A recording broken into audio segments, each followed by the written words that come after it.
بسم الله الرحمن الرحيم.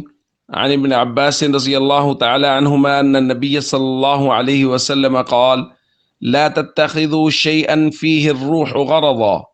رواہ مسلم۔ نبی کریم صلی اللہ علیہ وسلم نے ارشاد فرمایا، ہر وہ چیز جس کے اندر روح ہے اس کو نشانہ مت بناؤ، یعنی کوئی بھی جانور یا پرندہ اس کو باندھ کے اس پر نشانہ بازی کرنا، اپنے نشانے کو درست کرنا، اس سے شریعت نے منع کیا ہے۔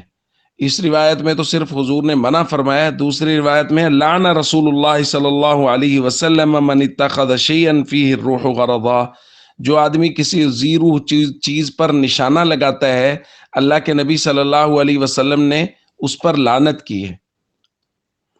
ابن عمر رضی اللہ تعالیٰ عنہ حضرت یحییٰ کے گھر آئے اور دیکھا کہ ایک چھوٹا بچہ مرغی کو باندھ کر اس پر نشانے لگا رہا ہے۔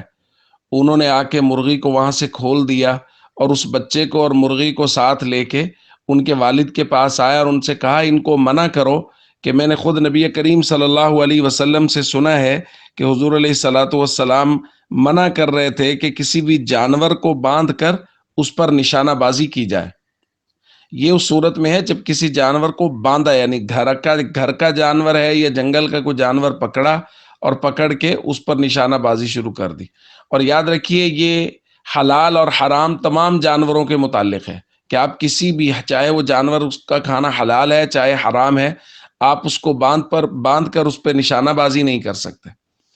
اب غور کیجئے، جو مذہب، جو دین جانوروں کو باندھ کر ان پر مظالم کرنے سے منع کر رہا ہے، آج کل لوگ اسی دین پر دہشت گردی کے الزامات لگا رہے ہیں۔ کس قدر مضحکہ خیز الزام ہے۔ تو اس لیے ہمیں اللہ تعالیٰ نے بہت خوبصورت دین دیا ہے، بس مسئلہ یہ ہے کہ ہم لوگ پوری طرح سے خود اس پر عمل نہیں کرتے، اس وجہ سے دشمنوں کو موقع ملتا ہے اور وہ اس پہ طرح طرح کے الزامات گھڑتے ہیں۔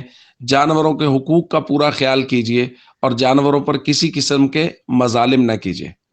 السلام علیکم ورحمۃ اللہ وبرکاتہ۔